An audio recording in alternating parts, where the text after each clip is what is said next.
Hello friends, welcome to ISS platform. आज है 19 of December और 19 ऑफ दिसंबर करेंगे हम करंट अफेयर के एमसीक्यू। इसी के साथ मैं आपको 18 ऑफ दिसंबर के करंट अफेयर के एमसीक्यू भी कराऊंगा, क्योंकि मेरा कल वीडियो नहीं आया था एमसीक्यू का। और मेरा टारगेट यही है कि आपकी तैयारी में कोई कमी नहीं छोड़ना, कोई भी क्वेश्चन स्किप नहीं करना। इसी के साथ मैं आपको यह भी बताना चाहूंगा कि मेरा एक फाउंडेशन बैच चल रहा है इकोनॉमिक्स का, जिसमें आपको economics free of cost basic level से हायर लेवल तक आपको पढ़ाई जा रही है। सिर्फ ओनली आपको क्या करना है, आपको मेरे YouTube चैनल पर जाना है, वहां पर एक प्लेलिस्ट का ऑप्शन है, वहां एक इकोनॉमी का फोल्डर है जिसमें ऑलरेडी 7 लेक्चर आ गए हैं और लेक्चर बाय लेक्चर आपको इकोनॉमी कंप्लीट कराई जा रही है। क्लियर? तो देखिए, बिल्कुल अपनी तैयारी को स्ट्रॉन्ग करिए, इकोनॉमी को स्ट्रॉन्ग करिए। चलो अपन पढ़ते हैं दोनों दिन के 18 और 19 दिसंबर के करंट अफेयर के एमसीक्यू। क्लियर? देखो, सबसे पहले which ministry has launch CGS NPF scheme. अब सबसे बड़ा मिनिस्ट्री जानने से पहले अपन को यह जानना है कि इस स्कीम का फुल फॉर्म क्या है। तो क्या है सीजीएस? क्या है? Credit guarantee scheme electronic negotiable warehouse received pledge financing, ये इसका फुल फॉर्म है, याद रखना। अब क्या है, ये है क्या? देखो, क्या है कि आप जानते हो लोन, क्रेडिट लिखा है तो definitely it is related to the loan और क्रेडिट। क्या है? लोन और क्रेडिट से रिलेटेड है टू द फार्मर्स। अब फार्मर्स को कैसे लोन मिलेगा, कैसे क्रेडिट मिलेगा? देखो, आप जानते हो कोई भी किसान होता है, अपनी किसानी करता है अपनी जमीन पर, और वो क्या एक्सपेक्टेशन लगाता है कि जो भी मैंने वीकेंड से उगाया है वो क्या है, जो मेरी डिमांड है, जो मेरी इच्छा है कि ऐसी प्राइस पर बिके मेरी जो भी मैं उगा रहा हूं। तो हार्वेस्ट के बाद वो मार्केट में अपनी कमोडिटी को देखता है कि उसकी प्राइस क्या चल रही है। अगर by the way exceptional case, मतलब मोस्टली ऐसा केस होता ही है, क्योंकि किसान क्या है, किसान सबसे ज्यादा गरीब है इस दुनिया में। क्लियर? तो क्या है कि वो जाते हैं, पता करते हैं कि प्राइस क्या है। कभी कभी प्राइस नहीं मिलती एज पर द एक्सपेक्टेशन, तो किसान क्या करता है, अब वो सस्ते में बेच तो देगा नहीं, क्योंकि वो अपना लॉस तो करेगा नहीं। लॉस नहीं करेगा तो वो क्या करेगा, जो उसने कमोडिटी उगाई है वो अब वेयर हाउस में रख देगा, या तो सरकारी वेयर हाउस में या फिर प्राइवेट वेयर हाउस में। और वो इंतजार करेगा किस चीज का, कि जब उसकी कमोडिटी की प्राइस बढ़ जाएगी तो वो उसको बेच देगा और प्रॉफिट कमा लेगा। क्लियर? बट अभी गवर्नमेंट ने एक स्कीम निकाली है, सीजीएस एनपीएफ स्कीम। अब जैसे क्या होता है कि वेयर हाउस में कमोडिटी रखने के बाद कभी कभी किसान को बीच में पैसे की जरूरत पड़ जाती है, क्योंकि क्या है कि हर कोई बिजनेस, नया बिजनेस करने के लिए या फिर नई किसानी करने के लिए पैसा तो चाहिए। अब बीज खरीदना है, तो जब तक उसका माल रखा है वेयर हाउस में कोई पैसा ही नहीं है, तो क्या है कि किसान वी कैन से लोन ले सके बैंक से, बैंक और कोऑपरेटिव बैंक और कमर्शियल बैंक से। किस चीज का यूज करके? वो यूज के जो वेयर हाउस में उसने कमोडिटी रखी है उसकी एक रिसिप्ट मिलेगी, जिसको बोलते हैं नेगोशिएबल वेयर हाउस रिसिप्ट। इसका यूज करके वो बैंक से लोन ले सकता है। कितना? Maximum 75 lakh rupees. और नॉन फार्म सेक्टर के लिए है, नॉन फार्म सेक्टर भी लोन ले सकते हैं 2 करोड़ का, 2 करोड़ का वो भी लोन ले सकते हैं मैक्सिमम। अब फार्म सेक्टर के लिए क्या इंटरेस्ट होगा? तो इंटरेस्ट होगा 0.4% पर एनम।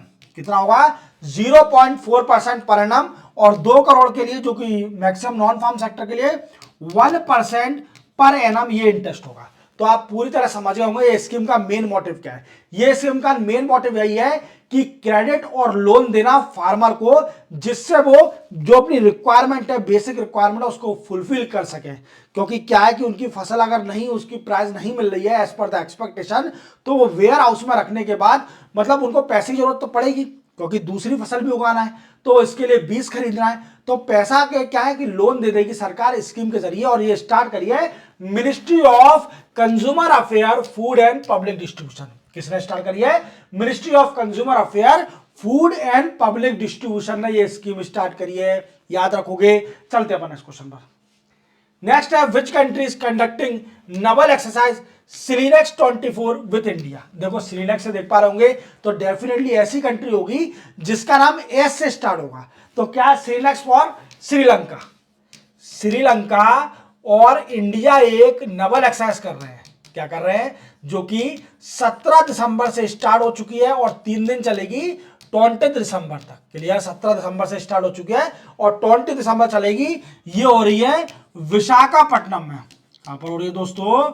विशाखापट्टनम में, इंडिया में ये एक्सरसाइज हो रही है, नवल एक्सरसाइज। और सिलीनेक्स क्या है? श्रीलंका और इंडिया की एक्सरसाइज। क्लियर? समझ गए मेरी बात को? नवल एक्सरसाइज कहां पर हो रही है? विशाखापट्टनम में। क्लियर? और ये 17 दिसंबर से 20 दिसंबर चलेगी। और याद रखना, अभी आप जानते हो कि श्रीलंका के प्रेसिडेंट हमारे इंडिया आए थे अभी 2 दिन की विजिट पर। उनका नाम भी आप याद कर लीजिए, अभी नए प्रेसिडेंट बने हैं, क्योंकि आ सकता है अनुरा कुमारा दशनयाके। ये श्रीलंका के भी नए प्रेसिडेंट बने हैं, क्वेश्चन आ सकता है, बिल्कुल याद रखना है आपको। अनुरा कुमारा दशनयाके। चलते अपन, सिंपल था। What is गिलिम्पी गिलिम्पी रिसेंटली सीन न्यूज। अगर ये पेड़ कहीं भी प्लांट आपको, ये गिलिम्पी गिलिम्पी है ना, ये प्लांट है, पहले तो प्लांट है ये। अब ये आपको पेड़ कहीं भी दिखता है, आपको इंडिया में तो दिखेगा नहीं, क्योंकि इसकी पैदाइश ही इंडोनेशिया और ऑस्ट्रेलिया में होती है। कहां पर होती है? इंडोनेशिया और ऑस्ट्रेलिया में। क्लियर? इंडोनेशिया और ऑस्ट्रेलिया में ये पैदाइश होती है इस पेड़ की। अगर आप इंडोनेशिया बाली घूमने जाते हो या ऑस्ट्रेलिया घूमने जाते हो और आपको ये पेड़ दिख जाता है तो प्लीज डोंट टच इट। इसको टच ना करें, क्योंकि ये जो पेड़ है most poisonous plant in this world. इस वर्ल्ड का सबसे जहरीला पेड़ है। अगर इसको टच कर लिया तो जैसे आपकी स्किन जल जाती है ना, तो आपको जलन होती है। वो जलन कितने दिन की होती है? 2, 3, 5, 10। पर इस पेड़ को टच करने के बाद 6 महीने 1 साल तक वही पेन होगा आपको। याद रखना, ये पेड़ सबसे वर्ल्ड का सबसे पॉइजनस पेड़ है। इवन वर्ल्ड वार सेकंड में इसका इतना यूज करा गया था सोल्जरों के खिलाफ। और इवन एक सोल्जर का बताते हैं, किसी पर्सन ने इसको पेपर टॉयलेट की तरह यूज कर लिया था, इवन उसको सुसाइड करना पड़ा था, इतना पेन हुआ उसको। और इसका अभी कोई इलाज नहीं है। इस पेड़ से बचना है। और इंडोनेशिया ऑस्ट्रेलिया में कोई भी जाता है तो इस पेड़ को बिल्कुल टच ना करें। और साफ साफ जहां भी ये पेड़ होता है, डू नॉट टच। ये वर्ल्ड का सबसे पॉइजनस पेड़ है और इसको टच करने के बाद सीधे आपको बर्निंग पेन होगा। जैसे बर्न पेन होता है ना, वैसा पेन होगा और सालों तक होगा। 6 महीने और साल तक होगा। बर्न जो हो जाती है आपकी स्किन, आपको कितने दिन, 2, 3 दिन, 10 दिन तक होता है। बट ये पेड़ को टच करने के बाद आपको 6 महीने 1 साल तक दर्द ही होना है। क्लियर? तो क्या है, कई लोगों ने सुसाइड भी कर लिया दर्द के कारण, जो टच करे थे लोगों ने। पर छोड़िए, ये प्लांट है, मोस्ट पॉइजनस है। क्लियर? चलते हैं इस क्वेश्चन पर। Google has appointed to whom as a new country manager and vice president of company. देखो गूगल की, इंडिया की, गूगल जो है इंडिया में, उनके वाइस प्रेसिडेंट और कौन, अपनी इंडिया के गूगल के वाइस प्रेसिडेंट कौन बन गए? तो ये लेडीज बन गई हैं मैम। इनका नाम है प्रीति लोबाना। प्रीति लोबाना। अब सर इनसे पहले कौन थे वाइस प्रेसिडेंट और मैनेजर? तो इनसे पहले थे संजय गुप्ता जी। कौन थे? संजय गुप्ता जी। क्या हट गए सर? नहीं, संजय गुप्ता जी को और बड़ा रोल मिल गया। क्या मिल गया? ये बन गए प्रेसिडेंट ऑफ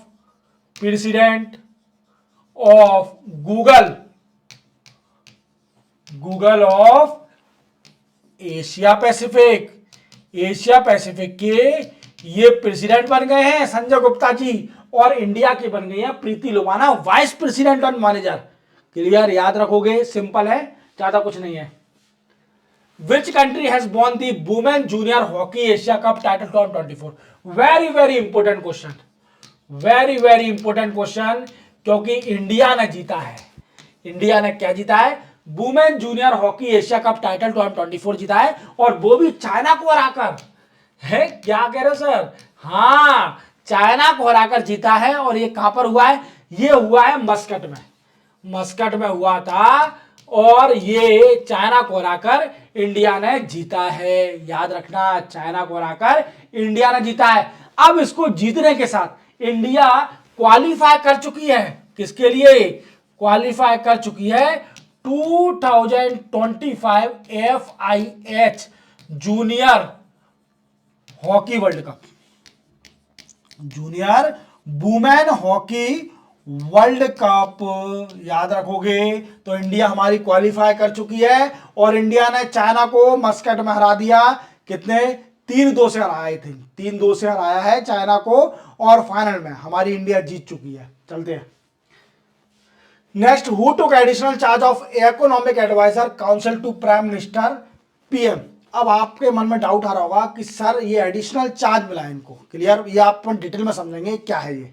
देखो, आपने विवेक दुबरू जी का नाम तो सुना होगा, क्या? विवेक दुबरू साहब का। ये एक्सपायर हो गए 1 नवंबर 2024 को, और 1 नवंबर 2024 से पहले ये इकोनॉमिक एडवाइजर काउंसिल थे PM के, क्लियर? तो इनकी डेथ होने के कारण ये पोस्ट खाली हो गई थी। अब ये पोस्ट को एडिशनल चार्ज मिल गया है सुमन के बेरी को। और सुमन के बेरी कौन है? ये है vice chairman of NITI Aayog. NITI Aayog के वाइस चेयरमैन है और एडिशनल चार्ज भी मिल गया है इनको। किसका? Economic advisor council to PM, क्योंकि विवेक दुबरू जो 1 नवंबर 2024 को जिनकी मृत्यु हो गई, डेथ हो गई, तो इनको चार्ज मिला एडिशनल चार्ज। एडिशनल चार्ज मिला, याद रखना। ये वाइस चेयरमैन तो रहेंगे ही नीति आयोग के। अब क्वेश्चन बनता है कि सर जब नीति आयोग आपने बोल दिया है तो नीति आयोग के बारे में बता दीजिए। तो नीति आयोग क्या है? NITI Aayog was set up in 1 जनवरी 2015 और इसने किसको रिप्लेस किया? इसने रिप्लेस किया प्लानिंग कमीशन को। किसको रिप्लेस किया? प्लानिंग कमीशन को। और ये क्या है? ये थिंक टैंक है गवर्नमेंट की। क्या है? थिंक टैंक है। और इसका मेन मोटिव क्या है? Cooperative federalism. क्या है? Cooperative federalism. याद रखोगे कोऑपरेटिव फेडरलिज्म क्या है? तो सिंपल याद रखना कि स्टेट का participation is also required in development of the country. Planning commission में यूनिटरी था, प्लानिंग कमीशन सारे डिसीजन ले रही थी, स्टेट का बड़ा कम पार्टिसिपेशन था। अब इक्वलाइज कर दिया है नीति आयोग के बनने के साथ, स्टेट की भी रिक्वायरमेंट है। क्लियर? समझे कि नहीं समझे? तो economic advisor council to prime minister कौन बन गया एडिशनल चार्ज? सुमन के बेरी, जो कि वाइस चेयरमैन नीति आयोग के। क्लियर? चलते हैं क्वेश्चन पर। नेक्स्ट है which country has recently join international solar alliance. Very very important question.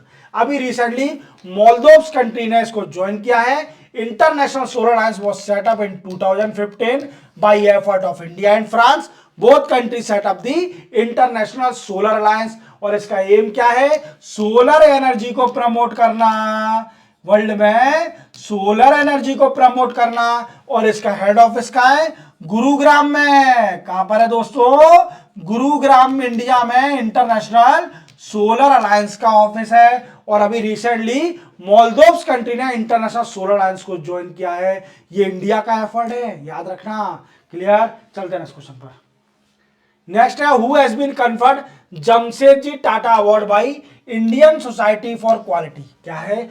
Jamshedji Tata award किसको दिया गया इस बार? तो पहले इंडियन सोसाइटी फॉर क्वालिटी ये अवार्ड देती है।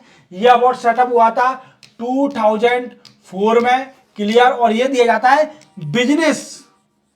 बिजनेसमैन को, जो कि बिजनेसमैन टू कंट्रीब्यूट, जो कि कंट्रीब्यूट करते हैं टू इंडियन सोसाइटी। क्या? इंडियन सोसाइटी में जो बिजनेसमैन कंट्रीब्यूट करते हैं उनको ये अवार्ड दिया जाता है। और ये अवार्ड मिला इस बार किसको? किरण मजुमदार शाह। अब ये कौन है? क्वेश्चन बनता है कि किरण मजुमदार शाह कौन है मैम? ये मैम कौन है? ये मैम है बायकॉन कंपनी की चेयरमैन।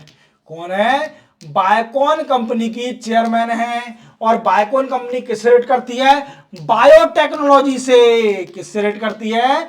बायोटेक्नोलॉजी से रिलेट करती है। याद रखोगे बायकॉन कंपनी ये बायोटेक्नोलॉजी से रिलेट रखती है। और ये अवार्ड किसको मिला है? किरण मजुमदार शाह जी को मिला है, इन मैम को मिला है। क्लियर? जमशेदजी टाटा। और ये कौन देता है? इंडियन सोसाइटी फॉर क्वालिटी 2004 में सेटअप हुआ था। चलते हैं नेक्स्ट क्वेश्चन पर। नेक्स्ट है which day is observe as international migrant day. Very very important question. 18 दिसंबर को इंटरनेशनल माइग्रेंट डे पड़ता है और इसका एम होता है aim to highlight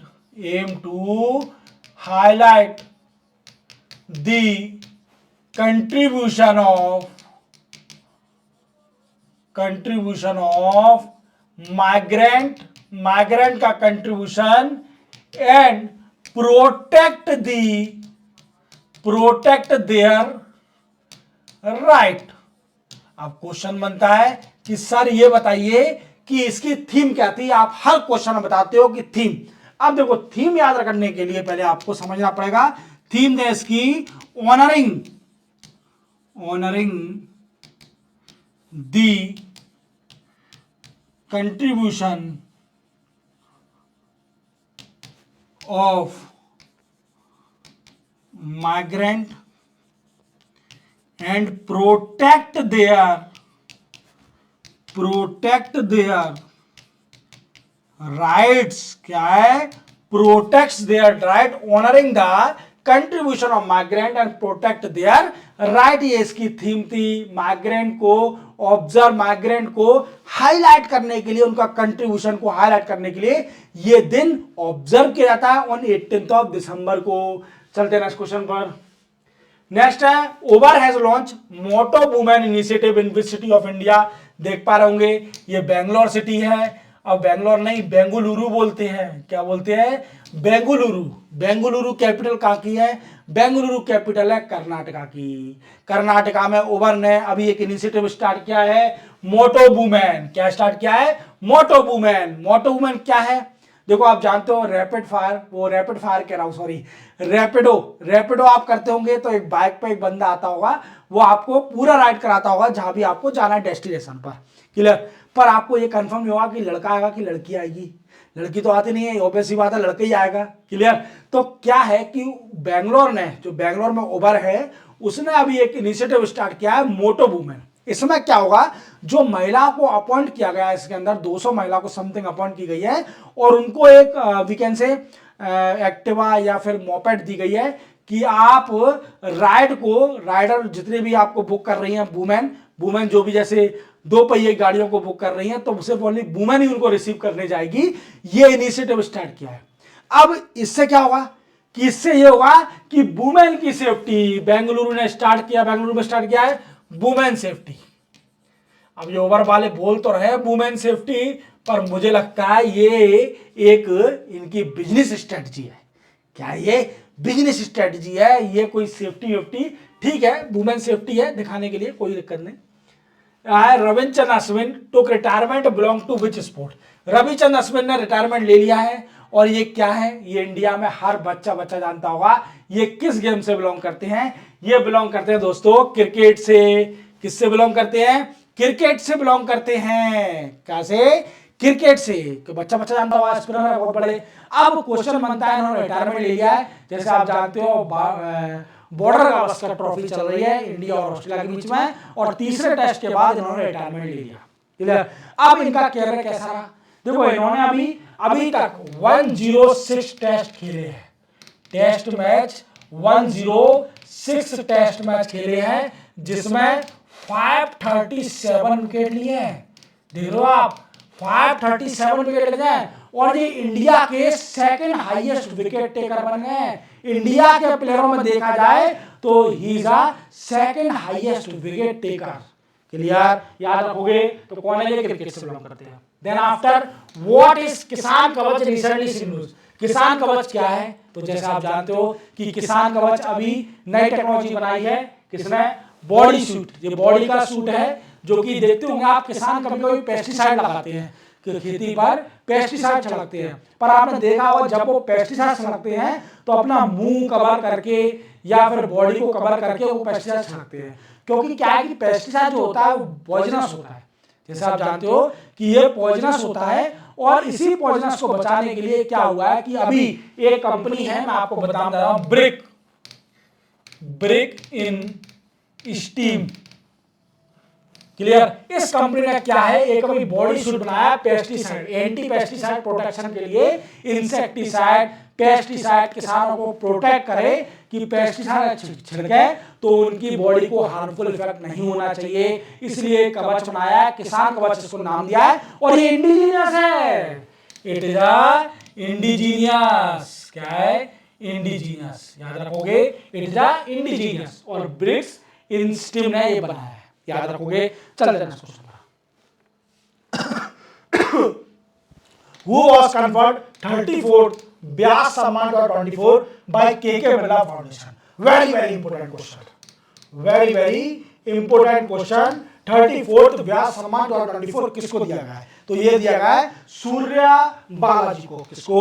Surya Balaji को। अब इन्होंने क्यों दिया है? तो इन्होंने, ये हिंदी, पहले तो हिंदी राइटर है, याद रख लो, ये हिंदी राइटर हैं और इन्होंने 2018 में एक नोवेल लिखी थी, इसी वजह से इनको मिला है। 2018 में नोवेल का नाम क्या था?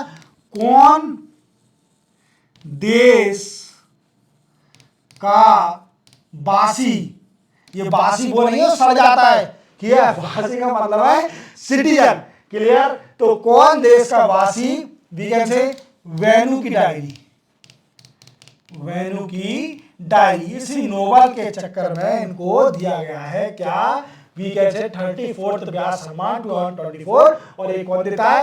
केके बिरला फाउंडेशन देती है, याद रखोगे, ये केके बिरला फाउंडेशन देती है। तो सिंपल था, क्लियर। तो इसी के साथ ये भी लेक्चर कंप्लीट होता है। 18th और 19th करंट अफेयर के एमसीक्यू मैंने आपको दोनों दिन के करंट अफेयर के एमसीक्यू कंप्लीट करा दिए हैं। देखो कभी कभी क्या होता है कि मेरा एमसीक्यू वीडियो नहीं आता है, तो ये मत सोचना कि सर रेगुलर नहीं कर रहे हैं। देखो रेगुलरिटी रहेगी, बट क्या होता है कभी कभी मैं बाहर चले जाता हूं तो नहीं कर पाता, तो वीडियो नहीं शूट कर पाता, तो आपको अगले दिन तो आपको पूरी प्रॉपर दे देता हूं ना। आपकी तैयारी में कोई कमी नहीं होगी, आप बाद में मुझसे ये ना बोल पाओगे कि सर हमारा ये क्वेश्चन छूट गया आपके चक्कर में, आप उस दिन नहीं आए थे तो ये क्वेश्चन एग्जाम में आ गया। आप बेफिक्र रहिए, चाहे 3 दिन गायब रहूं, चाहे 2 दिन गायब रहूं, चाहे 1 दिन गायब रहूं, पर आपको जैसे ही आऊंगा वैसे ही आपको पूरे कवर करूंगा क्वेश्चन, क्लियर। अब आपको क्या करना है? अब आपको रेस्ट करना है, 10-15 मिनट रेस्ट करिए। देन आफ्टर आप मेरे YouTube चैनल पर जाइए। YouTube चैनल पर आपको एक प्लेलिस्ट का ऑप्शन मिलेगा, प्लेलिस्ट के ऑप्शन में आपको एक इकोनॉमी का फोल्डर मिलेगा जिसमें ऑलरेडी 7 लेक्चर आ चुके हैं इकोनॉमी के, और आपको इकोनॉमिक्स फ्री ऑफ कॉस्ट कराई जा रही है, लेक्चर बाय लेक्चर। देखो ऐसा नहीं कि मैं 22-23 घंटे का वीडियो डाल दूं जोड़ के, ऐसा नहीं। देखो कई सारे वीडियो मैंने देखे हैं यूट्यूब पे हैं जो जोड़ के 22 घंटे 33 घंटे के इकोनॉमी के, ऐसा तो आदमी पागल हो जाएगा। वो मैं रेगुलर डाल नहीं रहा हूँ, 3-3 4-4 दिन 2 दिन में डाल रहा हूँ वीडियो, जिससे क्या है हर बच्चा पहले देख ले पुराने वीडियो, फिर आफ्टर आगे के अपन डालेंगे, क्लियर। क्लियर। तो आप देखिए इकोनॉमिक्स के, मिलते हैं हम कल, तब तक के लिए जय हिंद।